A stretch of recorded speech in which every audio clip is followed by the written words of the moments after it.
जैसे निर्धन व्यक्ति सोचता है कि धनवान हो जाऊं, मैं सुखी हो जाऊंगा। धनवान को सुख सपने में भी नहीं होता। अब वो सेठ धनवान समझता है कि ये राजा लोग सुखी होंगे,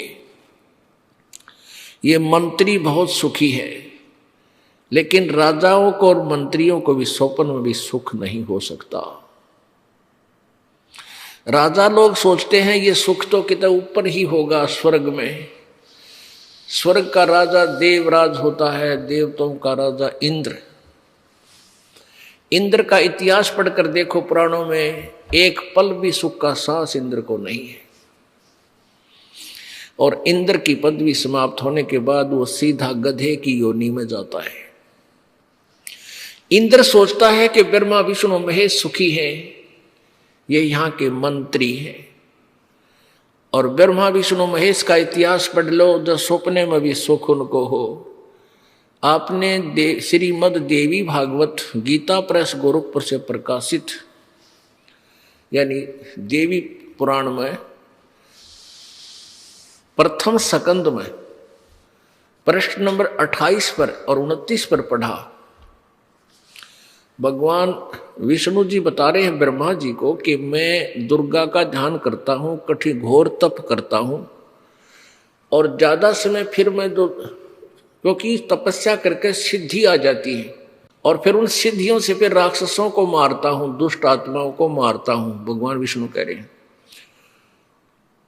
और थोड़ा बहुत कोई समय मिलता है, सौभाग्य प्राप्त होता है, तो लक्ष्मी के साथ सुखपूरी समय बिता पाता हूँ, नहीं तो मैं ज्यादातर समय युद्ध में ही व्यतीत करता हूँ। तो कहाँ सुख हुआ श्री विष्णु जी को। और विष्णु जी का अवतार श्री रामचंद्र जी आए थे। जय श्री रामचंद्र जी को कभी सपने में भी सुख हुआ हो तो, और विचार कर लो, हम उनको भगवान मान रहे थे। जब युवा हुए, शादी होगी, विवाह होते ही वनवास हुआ, और वनवास में सीता जी का अपहरण हुआ। फिर रावण के साथ युद्ध हुआ, लाखों लोग मरे, करोड़ों व्यक्ति मारे गए। फिर सीता जी को वापस लाए, एक धोबी के व्यंग से गर्भवती सीता जी को घर से निकाल दिया। वो बेचारी कहीं कहीं भटकती हुई, और वाल्मीकि महर्षि जी के आश्रम में जाके उस माई ने शरण पाई। अब रामचंद्र जी राजा और परिवार उसके पास नहीं, ना जाने कहाँ दुख पा रहा है, तो वो व्यक्ति कभी भी सुखी नहीं हो सकता जिसका परिवार बर्बाद हो चुका हो। बताओ वो क्या सुख था। तो सारी पृथ्वी का राजा बन जावे, आग लगे इसे राज के। और फिर रामचंद्र रूप में उसने बाली को मारा था, सुग्रीव के भाई को, विष्णु जी ने अर्थात रामचंद्र जी ने। उसका प्रतिफल उसने स्वयं श्री कृष्ण रूप में आकर बदला दिया। एक शिकारी ने भगवान श्री कृष्ण के पैर में तीर मार कर उनका वध किया। और श्री कृष्ण जी का जीवन, पूरे जीवन का इतिहास देख लो, सारा जीवन दुख में।